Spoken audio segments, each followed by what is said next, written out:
তোমরা জানো মাঝে মাঝে আমি ভিডিওতে সাউন্ড দিতে পারি না বলে তোমাদের সঙ্গে ভিডিওগুলো খুব লেটে শেয়ার করি। এই ভিডিওটাও সেরকমই, প্রায় 2 মাস আগেকার হবে। তবে যখন সবটাই শেয়ার করি তাই ভাবলাম এই ভিডিওটাও শেয়ার করে দিই। এই হলো আমার দাদার ছেলে রি। ও পিসুনকে কাজ করতে দেখে এখন পিসুনের সঙ্গে বেশ গল্প জমিয়েছে। সেই আমার বিয়েতে এসেছিল, তারপর আসলো 2 বছর পর রিয়ার বৌমনি। দাদা তাও মাঝে এসেছিল 1-2 বার। তাই সবাইকে নেমন্তন্ন করেছিলাম দুপুরে, আর সাথে মা আর বোনকেও ডেকেছিলাম। আর ওই হলো আমার দিদির ছেলে, ওকে তো সবাই চেনই। দাদা ছুটি পায় না বলে ওদের সেরকম আসা হয় না। এবারও এসেছিল খুব কম সময়ের জন্য, মাত্র 5 দিনের জন্য, তাই ওরা চলে যাচ্ছিল পরের দিন। আয়ুষ টোটোর সঙ্গে সঙ্গে সাইকেল চালিয়ে আসছিল জন্য ওকে আমরা একটু খ্যাপাচ্ছিলাম টোটোতে বসে বসে, এই আর কি।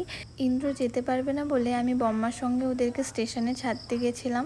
ঋতু প্রত্যেকবার কান্নাকাটি করে যাওয়ার সময়, তবে এবছর করেনি, কিন্তু মনটা ভীষণ খারাপ ছিল ওর। ভিডিওটা এই পর্যন্তই, পরের মিনি ভ্লগ নিয়ে খুব তাড়াতাড়ি আসছি।